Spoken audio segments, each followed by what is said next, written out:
இயேசு கிறிஸ்துவின் நாமத்தினால் உங்களுக்கு என் அன்பின் நல்வாழ்த்துக்கள். இந்த நாளில் இந்த வேளையில் கூட கர்த்தருடைய வார்த்தையை பகிர்ந்து கொள்வதனால நான் கர்த்தரை ஸ்தோத்தரிக்கிறேன். கேட்குற உங்களையும் நான் நன்றியோடு கர்த்தரை ஸ்தோத்தரிக்கிறேன்.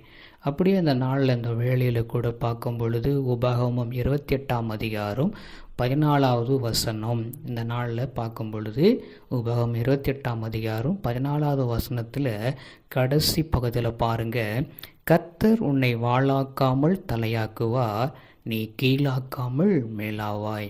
அல்லேலூயா. நம்மளை அவர் வாளாக்காமல் எல்லாருக்கும் அவர் தலையாக வைக்க போகிறார். நம்ம கீழாய் போக மாட்டோம், நம்மளை மேலாய் வைக்கிற கர்த்தர் நம்மோடு கூட இருக்கிறார். நம்ம நினச்சிட்டு இருக்கலாம், நான் யாருக்குமே என்ன இல்லை, யாருக்குமே தெரியல, நான் ஒரு சாதாரண ஒரு சின்னவன் தானே. பாருங்கள், ஆடு மேய்த்து கொண்டிருந்த சாதாரண தாவீதை கொண்டு என்ன பண்ணார்? கோலியாத்தை வீழ்த்து செய்தார். அவர் ஆடு மேய்த்து கொண்டிருந்தார், காடுலேயும் வனாந்தரத்திலையும் இருந்தவர். இன்றைக்கி பார்த்தீங்கன்னாக்கா இஸ்ரேல் நாட்டுக்கு மாத்திரம் இல்லை, தாவீதின் குமாரன் என்று சொல்கிற அளவுக்கு தாவீதினுடைய பெயரை இன்னைக்கு எல்லாரும் சொல்லி கொண்டிருக்கிறோம்.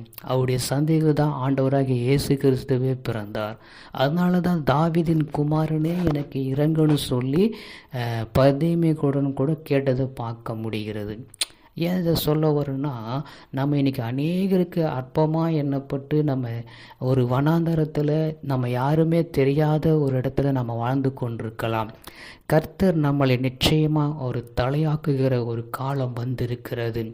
அது இந்த நாளாக கூட இருக்கலாம், இல்லை வரப்போகிற நாட்களாக கூட இருக்கலாம். இந்த வாக்கு தத்தத்தை நீங்கள் விசுவாசித்து ஜெபிச்சு பாருங்கள், கர்த்தர் அற்புதம் செய்வதை நீங்கள் கண்ணார பார்ப்பீங்க. அதனால் நிச்சயமாக கர்த்தர் நம்மை வாளாக்காமல் தலையாக்குவார், நம்மளை கீழாக்காமல் மேலாக்குவார். இந்த வாக்கு தத்தத்தை நீங்கள் பிடித்து செபியுங்க, கர்த்தர் அற்புதம் செய்வதை கண்ணார பாருங்க. ஜெபம் பண்ணுவோமா? எங்களை கிருபையாக நேசிக்கிற எங்கள் அன்பின் நல்ல தகப்பனே, இந்த நாளில் இந்த வேளையில் இந்த வாக்கு தத்தத்தை நாங்கள் பிடித்து ஜெபிக்கிறோம்.